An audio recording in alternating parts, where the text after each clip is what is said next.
just employing someone and giving them access to your data and your systems and giving them a decent payroll every month is a huge amount of trust. Now, at the same time, you decide to micromanage them on buying a coffee or whatever, a little tool to make them efficient. It just doesn't make sense, right? And that's how it feels so weird as an employee to be controlled when it comes to this, because you feel like you should have more freedom to operate. These are turbulent times. It's never been more important to know where your company's money is going. Let Pleo help. Their smart credit cards ensure your team can buy what they need to stay productive wherever they're working. You set spending limits and see in real time what people are paying for. Something doesn't look right? Flag it with a tap of a button. Take it from me, I've been relying on Pleo for years. It's so easy to set up and run, and keeps our money secure no matter what's around the corner. Head to pleo.io and sign up today. Hello and welcome to Secret Leaders. Today's guest is Jeppe Rindom, the founder of smart company card payments platform, and indeed our very generous sponsors that keep this show coming through your ears and into your brain every week. It's Pleo. Now, whilst you will have some good basic context on what Pleo is, as obviously our core listeners would do, their core proposition, you won't know too much about, how their actual journey went, how they became one of the biggest card payment companies in Europe. Now, they've actually raised over 70 million euros in 5 years since 2015 to bring them from idea to reality, keeping payments in companies simple, transparent, and manageable for all. So, today, we're going to hear more about this rocket ship journey from their co-founder and CEO, recording from Denmark in, of course, his holiday summer home, like all Scandinavians do if you speak to them in the summer. So welcome to Jeppe. I hope you're feeling relaxed and ready. Thank you so much, Dan. Yeah, not quite relaxed. Summer vacation has not hit us yet, but the surroundings are just right. Thanks for inviting me. Now, before we kick things off, we always do a quick fire round, as I'm sure you know. So we want to make sure you're warmed up and glowing, full of ideas. So very quickly, cats or dogs? Dogs. I actually just had a puppy yesterday. So good timing for the question. Oh, amazing. Congratulations. You must be exhausted after that birth. Yeah. Cash or cards? Cards, of course. Of course. Apple or Google? Apple. Small businesses or large corporates? Small businesses for the time being. Yeah, exactly. It's definitely hedging your bets there for the future of the company. Exactly. Remote working culture or office-based culture? We are into both. But if you had to pick, which you do, because, quickfire. Then I have to say remote, which is why I can enjoy my view as I speak with you. Fair enough. And you're stuck on a deserted island for the next 5 years. So what 3 things are you bringing? I am bringing my phone, a solar charger, and sunglasses, I guess. Nice. Okay, mate. Brilliant. Thank you very much. I guess you're going to be very lonely on your island with no family and not much to do, but importantly, you're ready for the show. So, an entrepreneur in the small business payment space. So, assuming that, that might not have been exactly what you wanted to be when you grew up. Do you remember what you did want to be? Were you like a lawyer or a doctor or an astronaut? When you were a kid thinking about your future, what did it look like? Yeah, I wanted to be something with math or numbers back then. I was really into that when I was a kid. My dad was an auditor, an accountant. So for a period of time, I wanted to be like him. You are literally fulfilling his dream then. Yeah, exactly. That so that is the interpretation of working as an auditor, I guess, is what we're doing now. But the auditing itself was sort of some dreams that I lost along the way. Fair enough. Okay, I was going to ask, what were your parents' professions? So we've got auditor. Any insights from your mum and what kind of things she wanted for you? My mom was a nurse, so a little bit of different things. Okay, so when you were growing up, they wanted you to be a caring man with other people's money. Exactly. I think that's a good way of putting it. Perfect. Okay, what was your early career like? What were you doing before entrepreneurship, and where were you?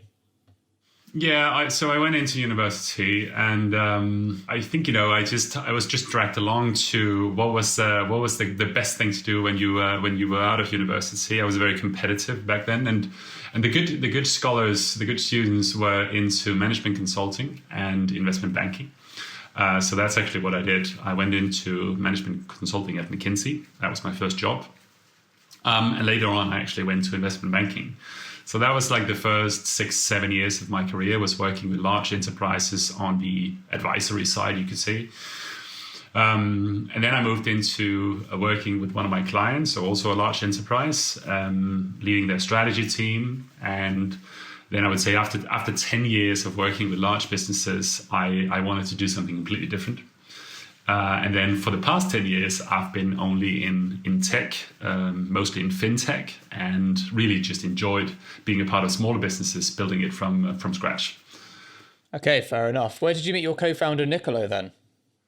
Yeah, so Nico and I, we were colleagues. We met in another Danish startup called Tradeshift, where we both joined as one of the early employees when the team was just 10, 15 employees, which was also, I think, what encouraged us really to go out and build our own business. Was we had a lot of fun there. We moved the company to San Francisco. Both Nico and I went there to start the office, and Nico and I are, you could say, very complementary in the sense that he's an engineer, he's a strong architect, and I'm on the commercial side. So we were a really good combo for founding a business, we thought, and that's what happened eventually. And was that your first experience of startups then, Tradeshift? It was kind of the first experience, and then alongside of Tradeshift, I made a couple of angel investments and just did a few things. And when we left Tradeshift, we didn't start Pleo until 2 years after, so I was also involved in a lot of different things there. But I just really had, I really found, you could say, the combination of passion and brilliant people as well as a purpose. Whereas, in my earlier career in consulting, I found really great people, but I found less purpose because you were working on behalf of your clients for shorter periods of time. And you can say when I joined an enterprise, I also found a little bit of purpose, and I also found some good people, but the speed of which you were moving didn't really fit with my sentiment and my impatientness. And I think all of that I have now found in startups, being able to change things, having great people, and actually making a difference out there. And where did the name Pleo actually come from? It actually comes from Nico's wife. She was the one who came up with it. What Pleo means in Latin is more than you would expect, which is one of our product values, you could say, is to deliver something under the surface that brings some magic to the user experience. And just knowing how difficult it is to name companies, do you remember the time you spent on it? Was it like sitting around for a week being really irritated that you hadn't landed on it yet, or was it insight very quickly over dinner? Yeah, so how it worked with us was we first had a temporary name for a few weeks, and it was Pago Box. So Nico is Italian, so Pago means pay in Italian, and then box. And then, we were interviewing the first customers and they didn't really know how to pronounce it. And it was a nightmare. So we had to do a proper session. And then, as you might know or may not know, is like coming up with the name is not easy because it's not just the name. It is the trademark situation. It is the domain situation. It's the what else is called that name and stuff like that. And we checked the box sort of with Pleo, except that when you Google Pleo, and it still is the case actually, you'll see a ton of dinosaurs. Because the thing is that there was an artificial intelligent dinosaur in the mid-zeros in the US that was super hyped called Pleo. And the company later went belly up, so we were pretty confident that eventually we would beat them on Google. But it was really hard. And we had this saying internally that it's really hard to beat a dinosaur, which was the case. But now we rank number one. Yeah, finally. Just 5 years later, that pesky dinosaur. You're right. I think it's always really interesting. We don't talk about it so much, the process of naming a company, because people underestimate you can do it right, you can do it wrong, and there's nothing more painful than picking a name and being into it and defining values around it, and then realizing you can't actually use it for whatever trademark reason, which I think is the kind of thing that usually you find experienced entrepreneurs like knowing that is a problem that they're going to have to overcome.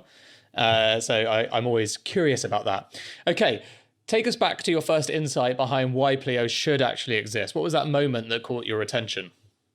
Yeah, I think it sort of indirectly happened years before we started Pleo, when I was a CFO in Tradeshift. And, when you're a CFO of a small company, and I'm not a finance person per se, but I was just doing that. at least we were very much just into enabling people to be efficient around their work and enabling them to buy the tooling and everything that they needed. And that's what we did. And the only way we could do it back in the Tradeshift days was simply like sharing a payment card around the office. And then, people were signing up to different subscriptions and stuff like that. And that worked pretty well for enabling them. But it was the worst thing we could do in terms of administration, because it was just completely nightmare for me to track, who has purchased what, where's the receipt, are we still using this subscription, the person has left the company, and all those kind of low practical things. So, what Pleo ended up solving was indeed a struggle that we felt in Tradeshift. And even though that we were a technology company and we tried to iterate around different tools to solve for this, Expensify and so forth, there wasn't any tool out there that could combine the enablement of people being able to buy stuff as well as taking out the complexity of your accounting. And that was just a learning back then. I didn't see the solution back then, but I did see the pain points. So I think that was, you could say, some of the first learnings. And then what Nico and I did a couple of years later was just being very deliberate about starting a company together.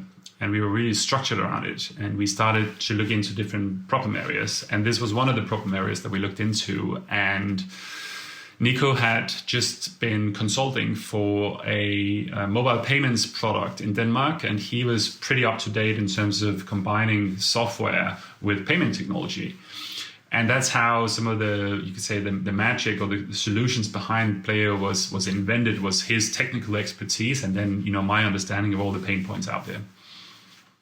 I guess, you just struck a chord with me in terms of, you were very purposeful about starting this company, but you weren't really sure what it was.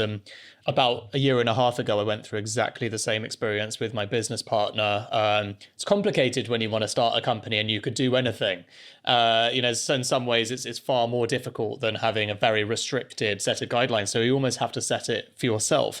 So curious of what your process was. How did you go about that? So for any entrepreneurs, whether first time or multiple, right? When you start with a blank scrap of paper and the dream of being an entrepreneur or building something, you've got to put in place some rules. So what were yours?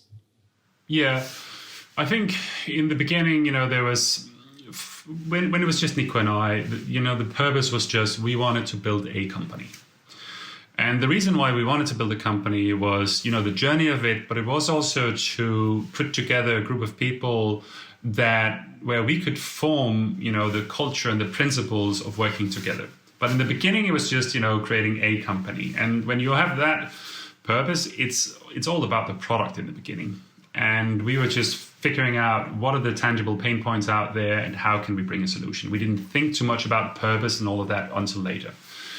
Now, the pain points there was very functional, like, how can we save time? How can we take away manual steps and friction and stuff like that? That was our focus in the beginning.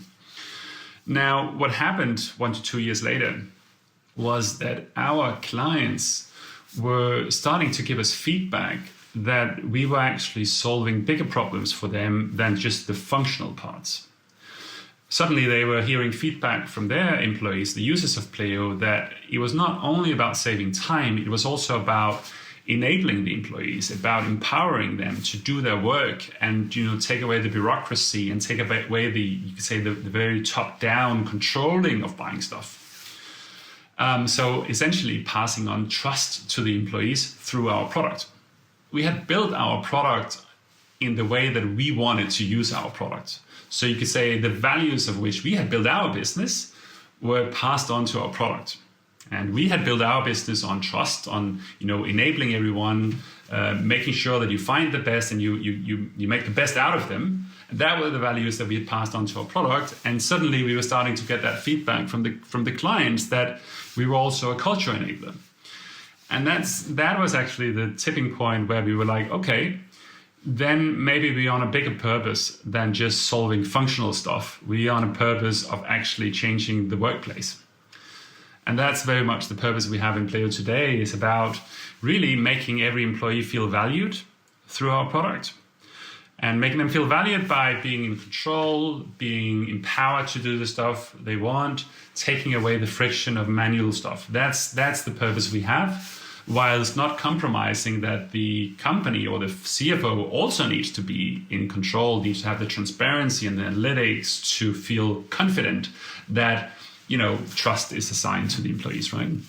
So that's how we thought about purpose, and it has developed over time, I have to say. Yeah, it's really interesting, I guess, building the whole platform around trust, right? Because obviously you're dealing with people's financial data, financial information. Companies have to trust you. It's obviously a credit card at the end of the day, one way or another, as in they're putting in a lot of trust of how you transparently manage their finances. But also, as the employee, I think you identify something really important, which is past the age of 10. I mean, even 10-year-olds don't want their parents to give them pocket money, right? It's like no one wants to feel like they're being controlled in that kind of way. People just feel like they deserve a basic level of trust and maturity. And it's really interesting how complicated that can actually be, even for adults in their 40s or 50s going to get small little tickets signed off by another adult.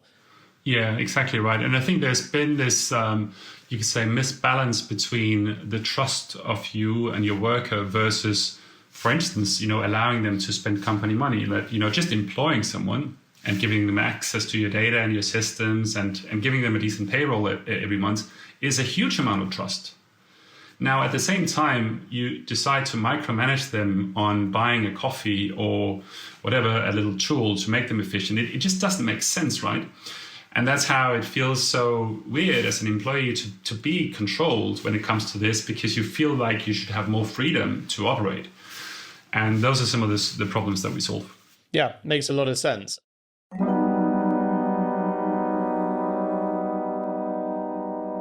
This podcast is brought to you by Klaviyo, the growth marketing platform most recommended by other business leaders and the one we use at Heights to send our Sunday Brain Health newsletter.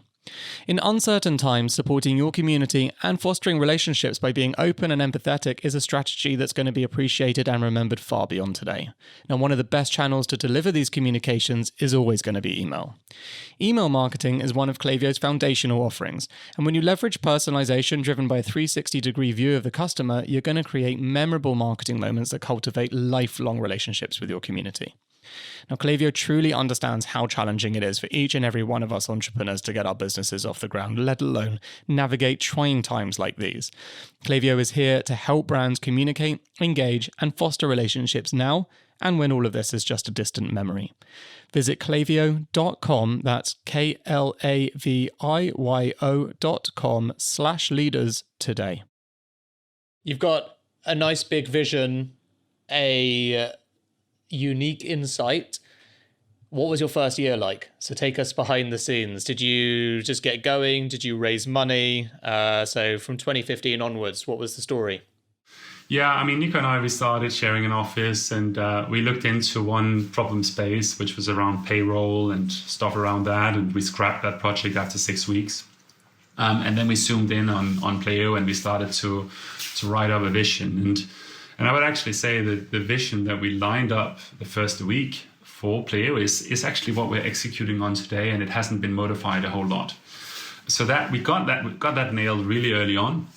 But what we also realized was, if we had to execute on this vision, we were entering a problem space, which was obviously software and software technology, but it was also payment technology, and it was regulatory compliance and stuff like that. And it felt very ambitious when you were two people to actually have to build almost 3 businesses to be successful.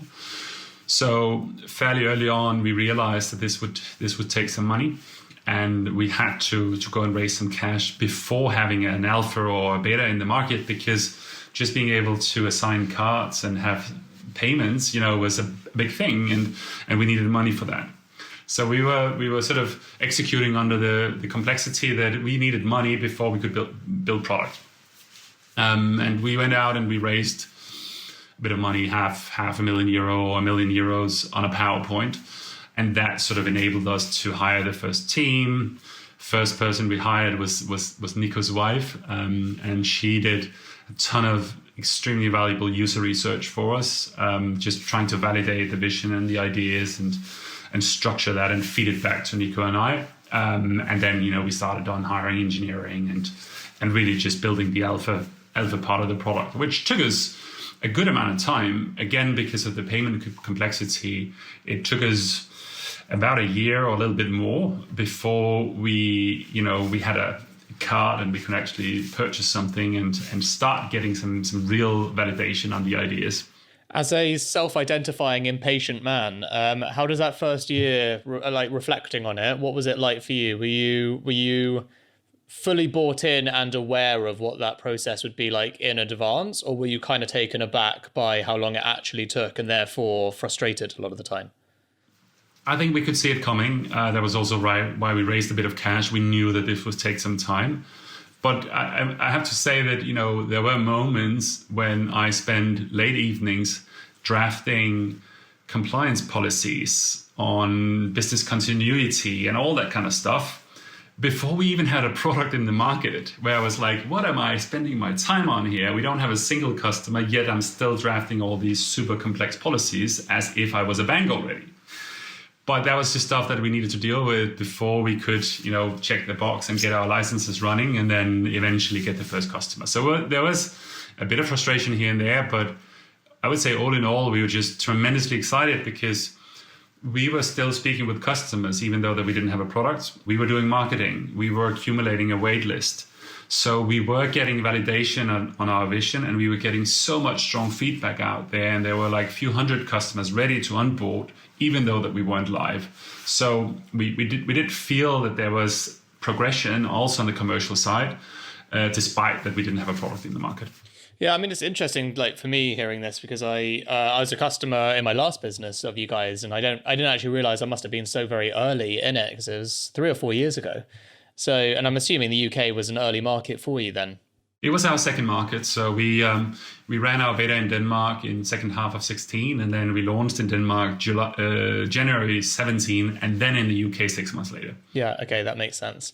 Always good for me to know that I'm an early adopter because my ego needs to get that kind of validation, right? We spend this much time with startups. It's always good to know you practice what you preach. Thanks for supporting us, Dan. Oh, my pleasure. Again, simple product, simple proposition made our life easier, right? We have 45 people. It was a pain in the ass, just even getting people to order lunch. So I do literally remember how helpful it is, just a very simple, annoying problem to solve. Just going back to you and Niccolo then, how do you guys decide to split your workload? So who is responsible for what and how has that developed over time?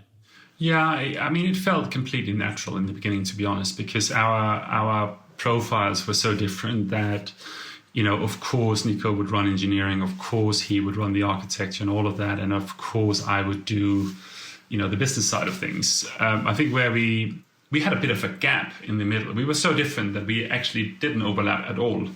Quite on the contrary, we had a gap in the middle because I had never done the product as such. I'd never done the user experience of product. And Nico had executed on that as an engineer, but he had also never done it, right? So in the beginning, I would say our weak point was the experience and the design of the product. We had a really strong vision. I knew exactly which problems I wanted to solve. I had rough ideas on how I wanted to solve it. And Nico could execute on the engineering, but like turning that into an experience was a little bit of a weak point for us in the beginning. And that was a crack that we had to bridge for the first couple of years until we had a bigger organization. Fair enough. Have you guys ever had any big arguments or big disagreements? And if so, I mean, if not, crazy, but if so, how did you go about dealing with them? Yeah, I mean, I think that the advantage of having worked together previously is you pretty much know each other and you know what you go into. And there was a reason why I wanted to build a company with Nico, is because we had a good relationship. And of course, we've had arguments, but it hasn't felt like arguments in that sense. It hasn't been like a conflict. And that's why I have a little bit of a hard time coming up with examples, because we've had many arguments, but we've never had conflicts, I would say. Right, so more about different approaches to the same problem, but you have the same belief that the problem needs to be solved. Exactly. Got it. Okay. I mean, you seem like a very leveled person, so I was kind of wondering, do you have like a fiery side, like in your leadership stance? What's been some of the feedback you've had personally on your leadership? What would you say are the pros and cons of your leadership style? So when you get feedback, what are the things that you nail and what are the things that people say you could do better? I can tell you very precisely because we are focusing a lot on this these days. We actually are going through a sort of a leadership development process as a leadership team. And we had recently just done a survey on, where can we improve as a leadership team? And so I know exactly where we can improve and where I can improve. But to boil things down, I think what I have found the hardest and what we as a company have found to be really hard is figuring out how to operate your organization when you very quickly transition from a company of 30, 50 people to now more than 200. And in the beginning, when we were 20, 30, 50 people, you can achieve a lot with, I would say, a culture-driven company where you hire the right people and they are empowered to take responsibility and to action stuff autonomously. And if you lead by enabling people to do that, you can achieve a lot.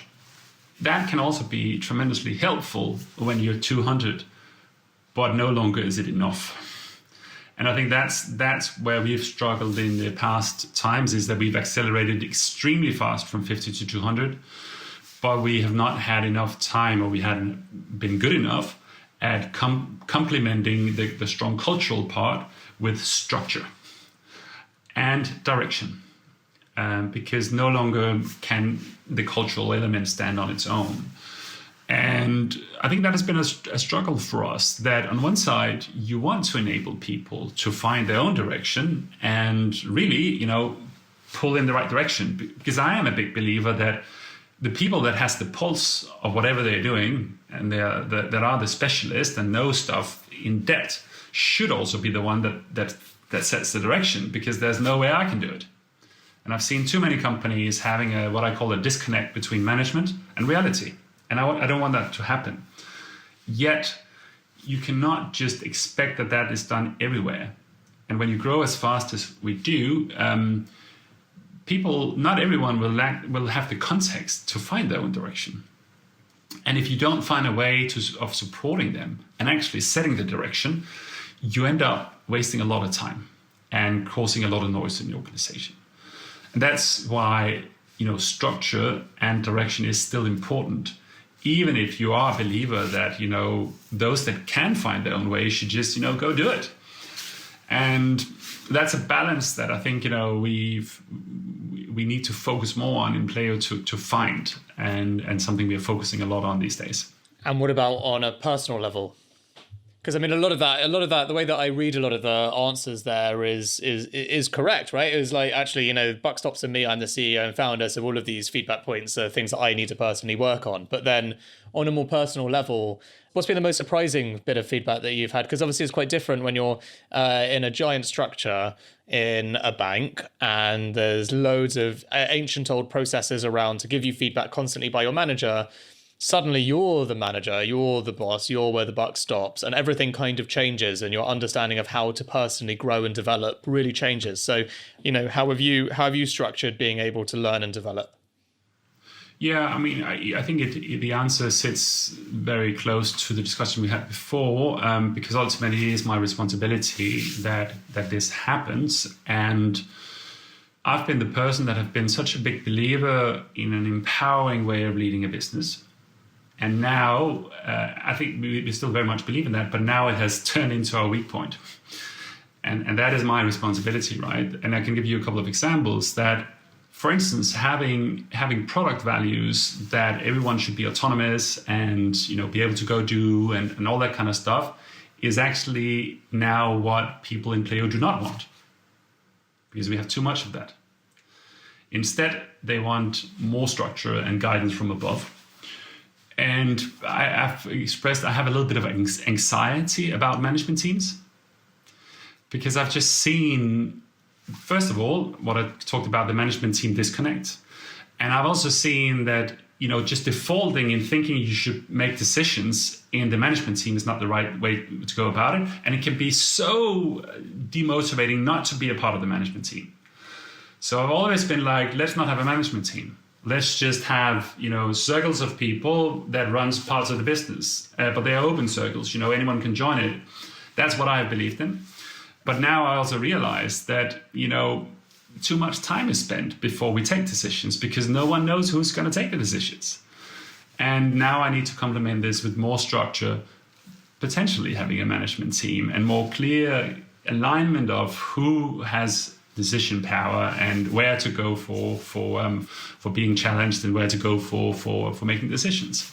And that relies on me also. How do you personally deal with, these constantly changing requirements in terms of management principles? So do you feel like it takes quite a big toll on your mental health, on your mental performance during the days? Do you ever have to take time out and just do loads of reading before you give any answers? How have you approached these, like this very fast cycle of changing requirements from what's needed of you? Yeah, I think this is something that is really top of my mind and something I spend most of my time and energy on is the people. In the beginning, our biggest people challenge was to get people. That's no longer the case. Today, it's about getting people to work together in the most efficient format. That is what I spend almost all of my time on. So yes, this is important for me. It is important for me because it's what will drive the business forward, but it's also important for me because I care a lot about our people. And every time that I hear stuff that is not working well enough, etc., I have a tendency to take it a little bit personally because I care so much about it, right? So I think the way I think about our organization is a little bit like I think about our product. That there is your organization fit, like your management to organization fit, and that fit constantly needs to be nurtured and changed. And the way we communicate, the way we organize, the way we make decisions, the way we come together as a company, it needs to change all the time because what worked a year ago no longer works. So you need to nurture it as a product and you need to invest into it, and that's the mindset we try to have. What about on a personal level? So, you mentioned you mentioned a couple of things. You mentioned that you can take the feedback quite personally because you care a lot. And you also mentioned that, a lot of these changing, requirements will sometimes cause, understandably anxiety about how to make the right decisions, etc. Obviously, building a company in 5 years, raising over 75 million euros and consistently performing and growing, that can take quite a big toll on people's mental health as well as physical health, right? Lots of stuff can get sacrificed. So the question is, how have you handled and managed your journey with your mental health as a leader during that time? And then also looking at the fact that, seeing as we've got you on video, you look like the very typical Scandinavian in perfect health. So how have you managed your routines, daily habits, physical health, and made sure that you've got the right balance in your life to accomplish what you need to stay fit and healthy in the role? Yeah, if we take the professional side first, I think what is difficult as a founder and what I have found difficult is that often when there are problems and concerns and challenges in your organization, people will come to you, but you not always have a place to go yourself. And I think that you need that as a founder. You need to be the oak tree of the organization that everyone can lean against, but you also need a place to go and offload yourself. And that has been very important for me. And the places that I go is to my co-founder, Niccolo. And even though that professionally we don't overlap, then we share, caring about organization, and then we can discuss a lot of things around organization. But I also go to my wife, because I think you need a place to go that is consistent and where you can go frequently and people that understand the context. And my wife is an ex-management consultant, and she's done a lot of organizational stuff. So she's a good place for me to go and offload and get her perspective. And it's really, really important for me that I've been able to do that. And then recently, which I think will be important for us, is to have a leadership coach where I can offload, but also where other people can offload. And therefore, there's a person who senses stuff around the leadership team or more broadly in Pleo that can give me a little bit of feedback and be my ears a bit as well. And I think those three places for me are, the top places where my professional mental health can stay in balance. Then there is more like, physically and stuff like that, which also I think is important for the mental health. And here, I've just faced, of course, less time than ever. So I've had to figure out a format for staying a little bit in shape. I used to do a lot of sports when I was younger, and I no longer have the time for that. But what I do prioritize is I get up 1 hour earlier than the rest of the family every morning. And I do that consistently Monday to Friday. And I have a little bit of time for myself. And I do every morning, Monday to Friday, a 20-minute workout. And I set the clock and I just do 20 minutes. And no matter if I want to do it or not, I do it. But I sort of, sometimes it's a hard workout, sometimes it's a bit of yoga, but I do something every morning. And it has been this feeling of brushing your teeth for me, that you have some degree of physical hygiene that I haven't compromised with. And it's not the best, but I get it done. I think that's great. And I think that's really important. There's the commitment to yourself, no matter what you're feeling like. Assuming this is Monday to Friday, right? Is weekends a little bit more take it as it goes? Weekends are off mostly. Sometimes I have a run or whatever if I have the time, but I don't set expectations on myself on doing anything in the weekend.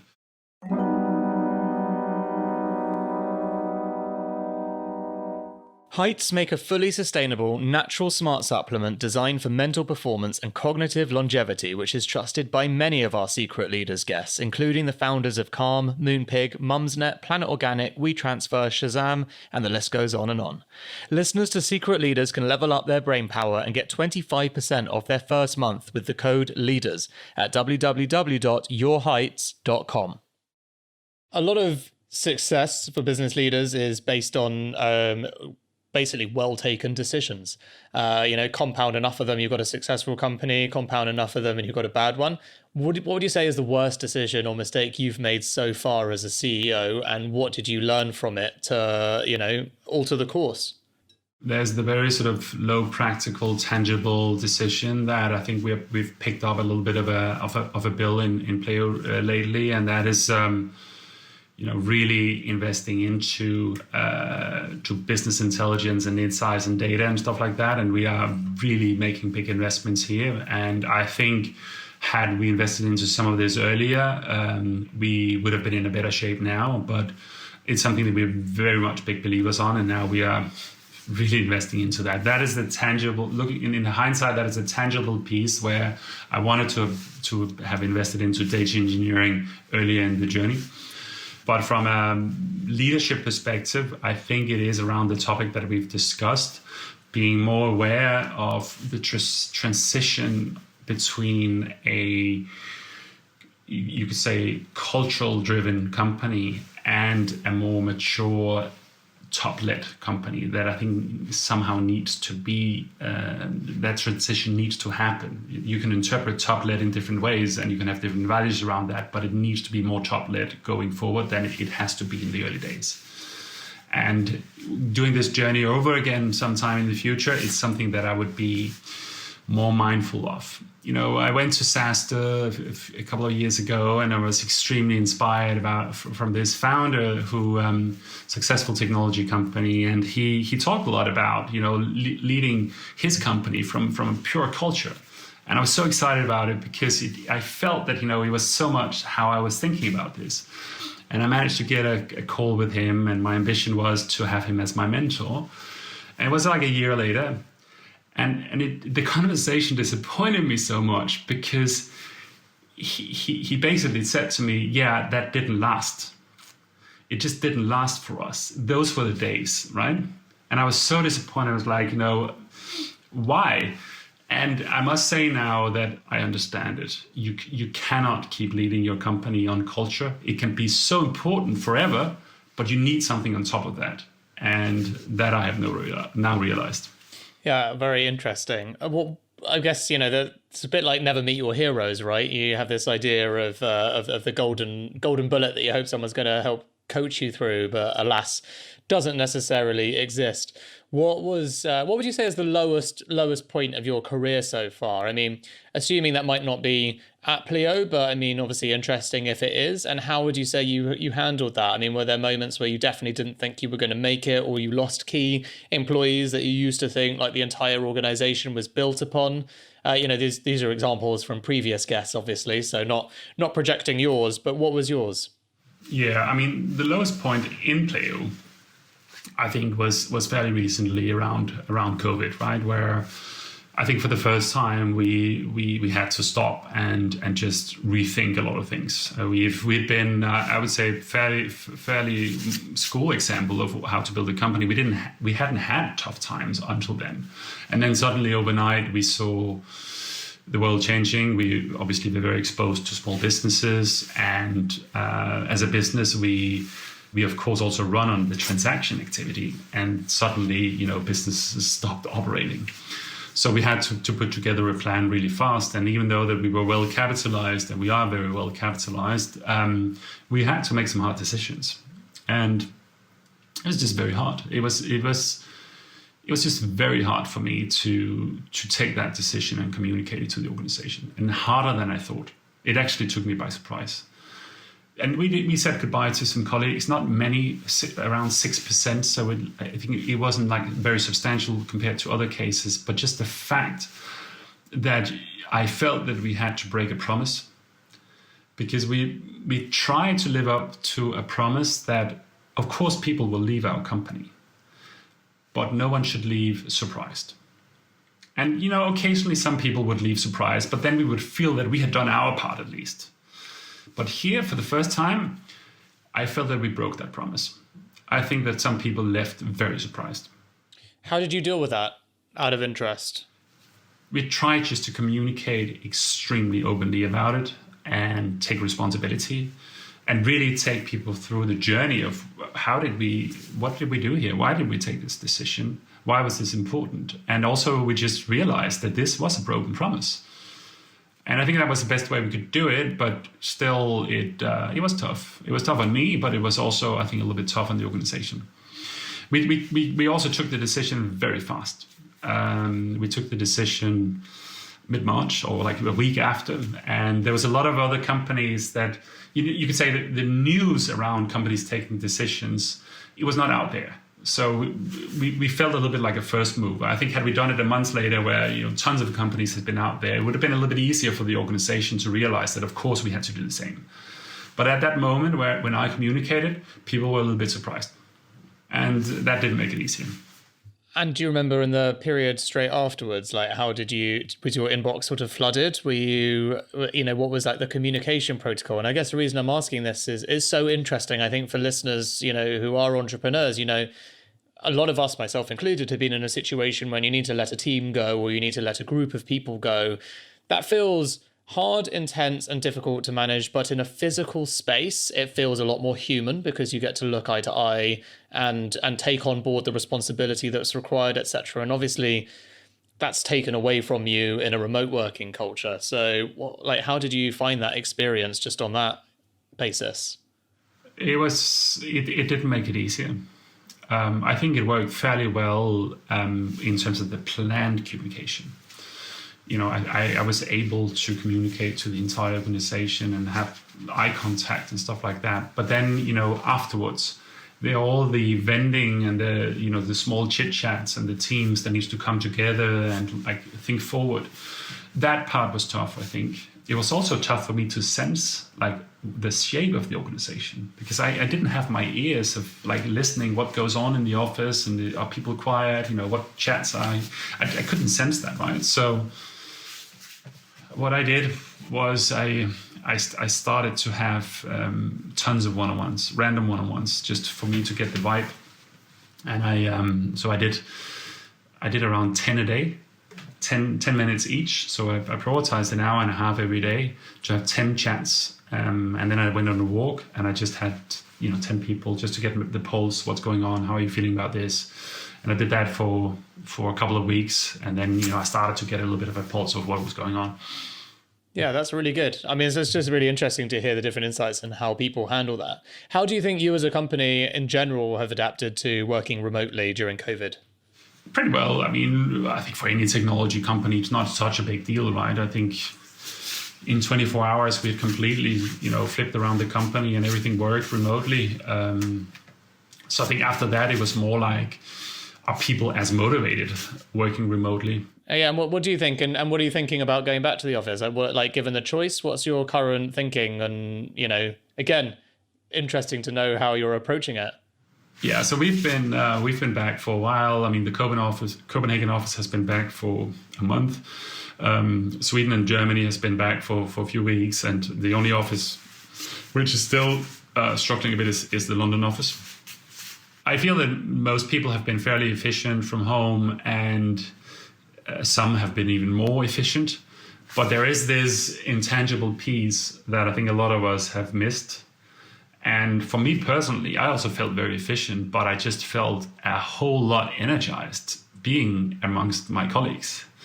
I was like, after the first few days back in the office, I was like, Jesus, I missed this. And I wasn't even aware that I missed it, but like, oh my God, it feels so good to be back. And, I'm so motivated, right?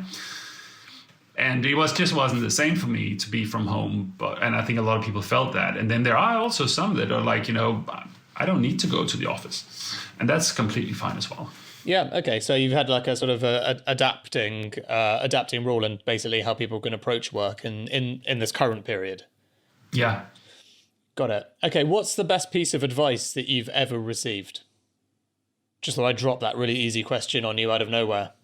That's a good one, right? I think for me, and I think for a lot of people, it's about, what makes you happy in life is really finding the right shelf, right? And I feel that a lot of people settle too early and become like fairly unhappy in their work life. And I think it's one of the biggest problems we have. I mean, Gallup does this survey every year about the sort of the shape of the workforce. And what they conclude is that 80% of the workforce globally is disengaged or actively disengaged. Like that's 8 out of 10 people that actually don't like coming to work or actively work against the workplace, which is like so sad, right? So I think the best piece of advice is like my upbringing, which has been like, do not settle and keep looking. If you're not like happy, right, you need to go for what makes you happy. And I think that took me a while. It's not that I was very unhappy with like being in consulting and so forth, but I couldn't see myself settling. And I have seen people settling. I've seen a lot of people settling, and many are not happy. And I think that's tremendously sad. And I think, that is the best gift I have given myself, is not settling before I was happy. And I feel that's something I'd want to see more people doing. I can't think of a better place to stop the interview than some, very inspiring words like that. So firstly, thank you so much for your time, sharing your story and your insights. I guess as a last final word, what can we expect from Pleo over the next couple of years for you, a man that doesn't like patience or settling? You can expect a lot more growth. We will continue to move down our vision of making more employees feel valued out there through our product, more countries, more kind of businesses, more awareness of what we're doing in Pleo. Amazing. Thank you so much for your time, Jeppe. Thanks, Dan. Next week on Secret Leaders. We allow teams the autonomy to make their own decisions. They actually can take some pride in the craftsmanship and creativity of their work. If you study any of the psychological inquiries into what actually makes people happy at work, well, it is things like autonomy and mastery and independence. So optimize your process for letting those things flourish without you being the goddamn nag all the time. Whoa, what did you do? What's the status of this? We hope you enjoyed this episode. It was brought to you by me, Dan Murray-Serter, producer Rich Martell, editor Harry Morton of Lower Street Media, and marketing by Hannah Russell of Mags Creative, and stunning visual design by our talented designer Christina Naru of smartupvisuals.com. You can check out show notes, transcripts, and our upcoming live events on our website secretleaders.com. If you've not yet, please hit subscribe, leave us a review, tell a friend, take a screenshot of this episode and add it to an Insta story. I mean, you know what to do. And tag us at Secret Leaders or at Dan Murray-Serter, and we'll add you to our story in appreciation back. Rich and I put together Secret Leaders for free because we love our day jobs as entrepreneurs, but every time someone takes the time to share it, it means a lot to us. So don't forget, it's the little things like that that keep us coming back every week and every year into the studio. See you next week. See you next week. See you next week. See you next week. See you next week. See you